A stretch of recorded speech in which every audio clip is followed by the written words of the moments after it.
S Kaun Banega mayor ಅನ್ನುವಂಥದ್ದು ಈಗ ಸಾಕಷ್ಟು ಕುತೂಹಲಕ್ಕೆ ಕಾರಣ ಆಗಿದೆ. ಯಾರಾಗ್ತಾರೆ ಬಿಬಿಎಂಪಿ ಮೇಯರ್? ಇಡೀ ರಾತ್ರಿ ಬಿಜೆಪಿ ಕಾರ್ಯಾಚರಣೆಯನ್ನ ಕೂಡ ಮಾಡಿದೆ. ಬಿಜೆಪಿಯ ವರ್ಷನ್ ನಾವು ನೋಡ್ತಾ ಹೋಗೋದಾದ್ರೆ ಈಗ ಈ ಒಂದು ಬಿಜೆಪಿಯ ಕಾರ್ಯಾಚರಣೆಯನ್ನ ಕೂಡ ನಾವು ಗಮನಿಸಬಹುದು. ಇಡೀ ರಾತ್ರಿ ಪಕ್ಷೇತರರನ್ನ ಸೆಳೆಯೋದಕ್ಕೆ ದೊಡ್ಡ ಸರ್ಕಸ್ ಅನ್ನೇ ಬಿಜೆಪಿ ಮಾಡಿದೆ. ಮೆಗಾ ಸರ್ಕಸ್ ನಡೆದು ಹೋಗಿದೆ. ಕಾಂಗ್ರೆಸ್ ಜೆಡಿಎಸ್ ಮೈತ್ರಿಗೆ ಗುನ್ನ ಹಾಕತ್ತಾ? ಹಾಗಾದ್ರೆ ಬಿಜೆಪಿ ಮೈತ್ರಿಗೆ ಗುನ್ನ ನೀಡೋದಕ್ಕೆ ಕಮಲ ಪ್ಲಾನ್ ಮಾಡಿದ್ಯಾ? ನಡುರಾತ್ರಿ ಸಿಕ್ಕಾಪಟ್ಟೆ ಕಾರ್ಯಾಚರಣೆಯನ್ನ ಕೂಡ ನಡೆಸಿದೆ ಬಿಜೆಪಿ. ಹಾಗಾಗಿ ಪಕ್ಷೇತರರನ್ನ ಸೆಳೆಯುವ ನಿಟ್ಟಿನಲ್ಲಿ ಪ್ರಯತ್ನ ಯಾವ ರೀತಿಯಾಗಿ ಸಾಗಿದೆ? ಜೆಡಿಎಸ್ ಅತೃಪ್ತರಿಗೂ ಕೂಡ ಬಿಜೆಪಿ ಗಾಳ ಹಾಕಿದ್ಯಾ? ಬಿಜೆಪಿಗೆ 3 ಪಕ್ಷೇತರರು ಬೆಂಬಲವನ್ನ ಕೊಟ್ಟಿದ್ದಾರೆ ಅಂತಾನೆ ಈಗಾಗಲೇ ಬಿಜೆಪಿಯ ಮುಖಂಡರುಗಳು ಹೇಳಿದ್ದಾರೆ.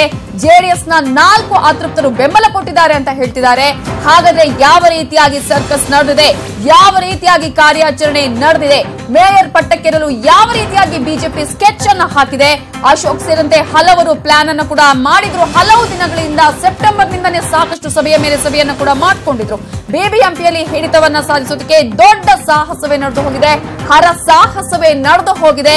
ಈಗಾಗಲೇ 4 ಜೆಡಿಎಸ್ ಅತೃಪ್ತರ ಬಗ್ಗೆ ಆತಂಕವನ್ನ ವ್ಯಕ್ತಪಡಿಸಿದ್ರು. ನಿನ್ನೆಯೇ ರಾಮಲಿಂಗಾರೆಡ್ಡಿ ಅವರು ಸಿಎಂ ಜೊತೆ ಮಾತನಾಡಿದ್ರು. ರೆಡ್ಡಿ ಅವರು ಎಲ್ಲೋ ಒಂದ್ ಕಡೆ ಈಗಾಗಲೇ ಅತೃಪ್ತರು ಬಿಜೆಪಿ ಕಡೆ ಹೋಗ್ತಾರೆ ಅನ್ನುವಂತಹ ಒಂದು ಟೆನ್ಷನ್ ಇತ್ತು. ಜೊತೆಗೆ ಜೆಡಿಎಸ್ ಅತೃಪ್ತರ ಕುರಿತು ಚರ್ಚೆಯನ್ನ ಕೂಡ ಮಾಡಿದ್ರು. ಸಿಎಂ ಗಮನಕ್ಕೂ ಕೂಡ ತಂದಿದ್ರು ರಾಮಲಿಂಗಾರೆಡ್ಡಿ ಅವರು. ಸಿಎಂ ಮನವೊಲಿಕೆಗೆ ಒಪ್ತಾರಾ ಅತೃಪ್ತರು ಅನ್ನೋದು ಕೂಡ ಈಗ ಯಕ್ಷ ಪ್ರಶ್ನೆಯಾಗಿದೆ. ಈಗಾಗಲೇ 4 ಜೆಡಿಎಸ್ ಅತೃಪ್ತರು ಕೂಡ ಬಿಜೆಪಿಗೆ ಏನಾದ್ರೂ ಸಪೋರ್ಟ್ ಮಾಡುವ ಸಾಧ್ಯತೆ ಇದೆಯಾ? ಈಗಾಗಲೇ ಅವರನ್ನ ಸೆಳೆಯುವಂತಹ ಪ್ರಯತ್ನ ಬಿಜೆಪಿ ಮಾಡ್ತಾನೆ ಇದೆ. ರಾತ್ರಿ ಇಡೀ ಕಾರ್ಯಾಚರಣೆಯನ್ನ ಮಾಡಿದೆ. ಅತೃಪ್ತರನ್ನ ಸೆಳೆಯುವಂತಹ ಪ್ರಯತ್ನವನ್ನ ಒಂದ್ ಕಡೆ ಮಾಡ್ತಾ ಇದೆ. ಜೊತೆಗೆ 3 ಪಕ್ಷೇತರರು ಕೂಡ ಬಿಜೆಪಿಯ ಪರವಾಗಿ ಇದ್ದಾರೆ ಅನ್ನುವಂತಹ ಮಾತನ್ನ ಕೂಡ ಈಗಾಗಲೇ ಬಿಜೆಪಿ ಮುಖಂಡರು ಒಪ್ಪಿಕೊಂಡಿದ್ದಾರೆ.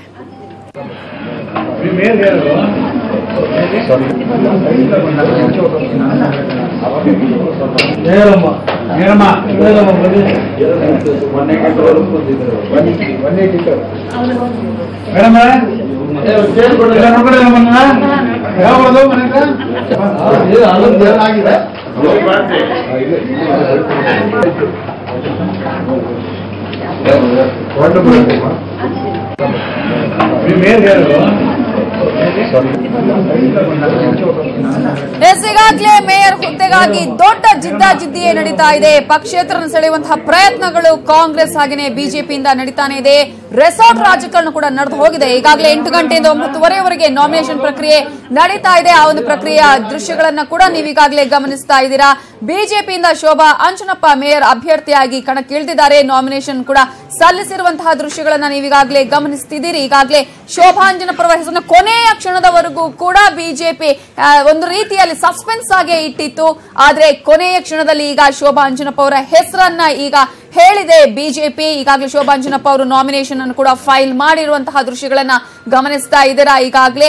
ಹಾಗೆಯೇ ಇನ್ನು ಕೆಲವೇ ಹೊತ್ತಿನಲ್ಲಿ ನಾಮಿನೇಷನ್ ಫೈಲ್ ಪ್ರಕ್ರಿಯೆ ಕೂಡ ಮುಕ್ತಾಯ ಆಗುತ್ತೆ. ಈ ನಿಟ್ಟಿನಲ್ಲಿ 8 ಗಂಟೆಯಿಂದ 9:30ವರೆಗೆ ನಾಮಿನೇಷನ್ ಪ್ರಕ್ರಿಯೆ ನಡೆಸ್ತಾ ಇರುವಂತಹ ದೃಶ್ಯಗಳನ್ನ ಕೂಡ ನೀವೀಗಾಗಲೇ ಗಮನಿಸ್ತಾ ಇದ್ದೀರಾ. ಇನ್ನೊಂದು ಕಡೆ ನಾವು ಗಮನಿಸಬಹುದು, ಕಾಂಗ್ರೆಸ್ ಮೇಯರ್ ಅಭ್ಯರ್ಥಿ ಕೂಡ ಈಗಾಗಲೇ ನಾಮಿನೇಷನ್ ಅನ್ನ ಫೈಲ್ ಮಾಡಿದ್ದಾರೆ. ಕಾಂಗ್ರೆಸ್ನ ಅಭ್ಯರ್ಥಿ ಆಗಿರುವಂತಹ ಗಂಗಾಂಬಿಕೆ ಅವರು ಈಗಾಗಲೇ ನಾಮಿನೇಷನ್ ಅನ್ನ ಫೈಲ್ ಮಾಡಿರುವಂತಹ ಆ ಒಂದು ದೃಶ್ಯಗಳನ್ನ ಕೂಡ ನೀವು ಗಮನಿಸಬಹುದು. ಈಗಾಗಲೇ ನೋಡ್ತಾ ಇರುವಂತಹ ದೃಶ್ಯ ಇದು ಬಿಜೆಪಿ ಅಭ್ಯರ್ಥಿ ಶೋಭಾ ಅಂಜನಪ್ಪ ಅವರು ಸಲ್ಲಿಸಿರುವಂತಹ ಒಂದು ನಾಮಿನೇಷನ್ ಫೈಲ್ ನ ದೃಶ್ಯ. ಹಾಗೆ ಗಂಗಾಂಬಿಕೆ ಅವರು ಕೂಡ ಈಗಾಗಲೇ ಆಗಮಿಸಿದ್ದಾರೆ. ಕಾಂಗ್ರೆಸ್ನ ಮೇಯರ್ ಅಭ್ಯರ್ಥಿಯವರು ದೇವಸ್ಥಾನಕ್ಕೆ ಹೋಗಿ ಪೂಜೆ ಪುನಸ್ಕಾರಗಳನ್ನು ಮಾಡಿಕೊಂಡು ಬಂದ ನಂತರ ಈಗ ನಾಮಿನೇಷನ್ ಅನ್ನ ಫೈಲ್ ಮಾಡಿದ್ದಾರೆ ಕಾಂಗ್ರೆಸ್ ಅಭ್ಯರ್ಥಿ. ಇನ್ನು ಜೆಡಿಎಸ್ ಅಭ್ಯರ್ಥಿಗಳ ನಾಮಪತ್ರ ಕೂಡ ಸಲ್ಲಿಕೆ ಆಗ್ತಾ ಇರುವೆ. ಈಗಾಗಲೇ ಆಗಮಿಸಿದ್ದಾರೆ ಬಿಬಿಎಂಪಿ ಕಚೇರಿಗೆ. ಅದರಲ್ಲೂ ಕೂಡ ಉಪ ಮೇಯರ್ ಆಗಿ ರಮೀಳಾ ಅವರು ಇನ್ನು ಕೆಲವೇ ಕ್ಷಣಗಳಲ್ಲಿ ಕೂಡ ನಾಮಿನೇಷನ್ ಅನ್ನ ಫೈಲ್ ಮಾಡೋದಕ್ಕೆ ಇದ್ದಾರೆ. ಇನ್ನು ಕೆಲವು ಕ್ಷಣಗಳು ಮಾತ್ರ ಬಾಕಿ ಇದೆ ನಾಮಪತ್ರವನ್ನ ಸಲ್ಲಿಕೆ ಮಾಡೋದಕ್ಕೆ. ಈ ನಿಟ್ಟಿನಲ್ಲಿ ಯಾರ್ಯಾರು ಅಭ್ಯರ್ಥಿಗಳಿದ್ದಾರೋ ಮೇಯರ್ ಹಾಗೆ ಉಪಮೇಯರ್ ಕಣಕ್ಕೆ ಯಾರ್ಯಾರು ಆಯ್ಕೆ ಆಗ್ತಾ ಇದ್ದಾರೋ ಅಥವಾ ಯಾರ್ಯಾರು ನಾಮಿನೇಷನ್ ಫೈಲ್ ಮಾಡ್ತಾ ಇದ್ದಾರೋ ಎಲ್ಲರೂ ಕೂಡ ಈಗಾಗಲೇ ಬಿಬಿಎಂಪಿ ಕಚೇರಿಗೆ ಆಗಮಿಸಿದ್ದಾರೆ. ತಮ್ಮ ನಾಯಕರ ಜೊತೆಗೆ ಆಗಮಿಸಿ ಈಗಾಗಲೇ ನಾಮಿನೇಷನ್ ಫೈಲ್ ಮಾಡ್ತಾ ಇರುವಂತಹ ದೃಶ್ಯವನ್ನ ಈಗಾಗಲೇ ಗಮನಿಸ್ತಾ ಇದ್ದಾರೆ. ಇನ್ನು ಕೆಲವೇ ಕ್ಷಣಗಳು ಮಾತ್ರ ಬಾಕಿ ಇದೆ ನಾಮಪತ್ರ ಸಲ್ಲಿಕೆಗೆ. ಕೆಲವೇ ಕ್ಷಣಗಳು ಬಾಕಿ ಇರುವಂತಹ ಈ ನಿಟ್ಟಿನಲ್ಲಿ ಈಗಾಗಲೇ ಬಿಜೆಪಿ, ಕಾಂಗ್ರೆಸ್, ಜೆಡಿಎಸ್ ಅಭ್ಯರ್ಥಿಗಳು ನಾಮಪತ್ರವನ್ನ ಸಲ್ಲಿಸಿದ್ದಾರೆ. ಬಿಜೆಪಿ ಅಭ್ಯರ್ಥಿಯಾಗಿರುವಂತಹ ಶೋಭಾ ಅಂಜನಪ್ಪ, ಕಾಂಗ್ರೆಸ್ ಅಭ್ಯರ್ಥಿಯಾಗಿರುವಂತಹ ಗಂಗಾಂಬಿಕೆ ಅವರು ಕೂಡ ಈಗಾಗಲೇ ನಾಮಿನೇಷನ್ ಫೈಲ್ ಮಾಡಿದ್ದಾರೆ. ಇನ್ನು ಉಪ ಮಹಾಪೌರಕ್ಕೆ ನಾವು ಗಮನಿಸಬಹುದು ಈಗಾಗಲೇ ಈ ಒಂದು ಕ್ಷೇತ್ರಕ್ಕೂ ಕೂಡ ಈ ಒಂದು ಕಣಕ್ಕೂ ಕೂಡ ಈಗಾಗಲೇ ಜೆಡಿಎಸ್ ನಿಂದ ರಮೀಳಾ ಅವರು ಕೂಡ ನಾಮಿನೇಷನ್ ಅನ್ನ ಫೈಲ್ ಮಾಡ್ತಾ ಇದ್ದಾರೆ. ತನ್ನ ಜೆಡಿಎಸ್ ಮುಖಂಡರೊಂದಿಗೆ ಆಗಮಿಸಿದ್ದಾರೆ. ಆದ್ರೆ ಇವೆಲ್ಲದರ ಹೊರತಾಗಿಯೂ ಕೂಡ ಈಗ ಇರುವಂತಹ ಕುತೂಹಲ, ಕಾಂಗ್ರೆಸ್ ಜೆಡಿಎಸ್ ಮೈತ್ರಿಗೆ ಸಿಗುತ್ತಾ ಅಥವಾ ಕಾಂಗ್ರೆಸ್ಗೆ ಸಿಗುತ್ತಾ ಮೇಯರ್ ಪಟ್ಟ, ಅಥವಾ ಇಷ್ಟೆಲ್ಲ ಸರ್ಕಸ್ ಮಾಡಿಯೂ ಬಿಜೆಪಿ ತನ್ನದಾಗಿಸಿಕೊಳ್ಳುತ್ತಾ ಮೇಯರ್ ಪಟ್ಟವನ್ನ ಅನ್ನುವಂಥದ್ದು ಕುತೂಹಲ. ಯಾಕಂದ್ರೆ ಅಷ್ಟೊಂದು ಬೆಳವಣಿಗೆಗಳು ಕೂಡ ಆಗ್ತಾ ಇದೆ.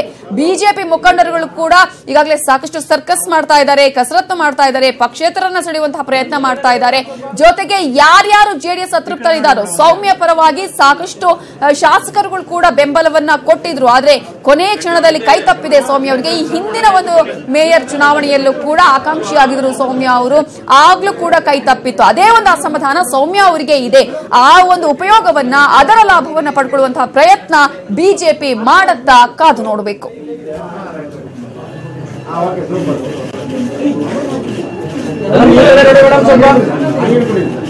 ಈ ಕಡೆ ನೋಡಿ ಮೇಡಮ್, ಹಂಗೆ ಗಂಟೆ ಹೊಡಿತಾ ಇದೆ.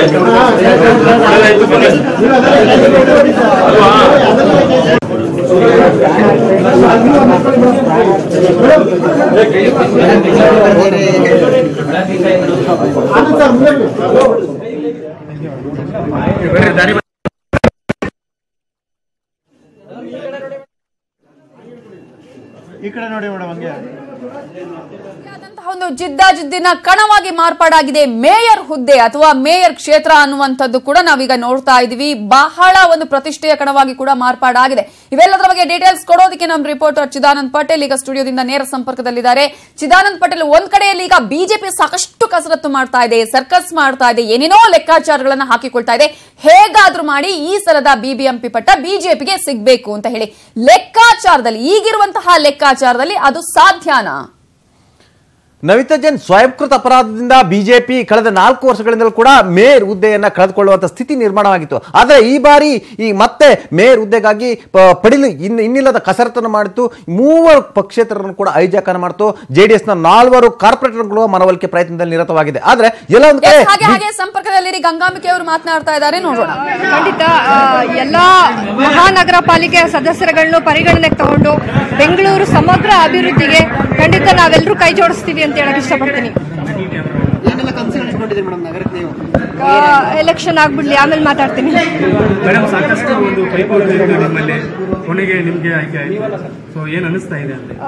ಖಂಡಿತ ಇದು ಒಂದು ಜವಾಬ್ದಾರಿಯುತವಾದ ಸ್ಥಾನ.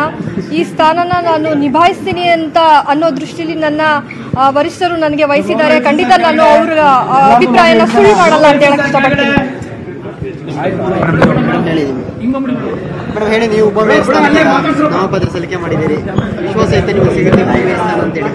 ಖಂಡಿತವಾಗ್ಲೂ ಪಕ್ಷದ ರಾಷ್ಟ್ರೀಯ ಅಧ್ಯಕ್ಷರು ಮಾಜಿ ಪ್ರಧಾನಿಗಳಾದ ದೇವೇಗೌಡರ ಆಶೀರ್ವಾದದಿಂದ ಹಾಗೂ ಮಾನ್ಯ ಮುಖ್ಯಮಂತ್ರಿಗಳ ಒಂದು ಆಶೀರ್ವಾದದಿಂದ ಈ ದಿವಸ ನಾವು ಇಲ್ಲಿ ನಾಮಪತ್ರವನ್ನು ಸಲ್ಲಿಸಿದ್ದೀವಿ.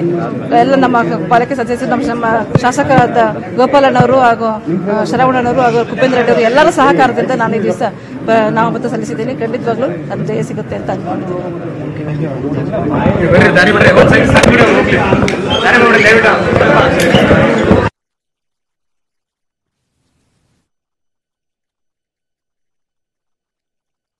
ಈಗಾಗಲೇ ಕಾಂಗ್ರೆಸ್ನ ಮೇಯರ್ ಅಭ್ಯರ್ಥಿ ಗಂಗಾಂಬಿಕೆ ಕೂಡ ಮಾತನಾಡಿದ್ರು. ಜೊತೆಗೆ ಜೆಡಿಎಸ್ನ ಉಪ ಮೇಯರ್ ಆಗಿ ಕಣಕ್ಕಿಳಿದಿರುವಂತಹ ಈಗಾಗಲೇ ರಮೀಳಾ ಉಮಾಶಂಕರ್ ಕೂಡ ಮಾತನಾಡಿದ್ದಾರೆ. ಯಾವ ರೀತಿಯಾಗಿ ಒಂದು ಆಯ್ಕೆಯ ಬಗ್ಗೆ ಕೂಡ ಮಾತನಾಡಿದ್ದಾರೆ. ಏನೋ ಈಗಾಗಲೇ ಚಿದಾನಂದ್ ಪಟೇಲ್ ನೀವು ಹೇಳ್ತಾ ಇದ್ರು, ಒಂದು ರೀತಿಯಲ್ಲಿ ಸಾಕಷ್ಟು ಹಗ್ಗ ಜಗ್ಗಾಟ ಆಗ್ತಾ ಇದೆ, ತಾನೇ ಮಾಡ್ಕೊಂಡಂತಹ ತಪ್ಪು ಇದು ಅಂತ ಹೇಳಿ. ಕಂಟಿನ್ಯೂ ಮಾಡಿ ಚಿದಾನಂದ್ ಪಟೇಲ್.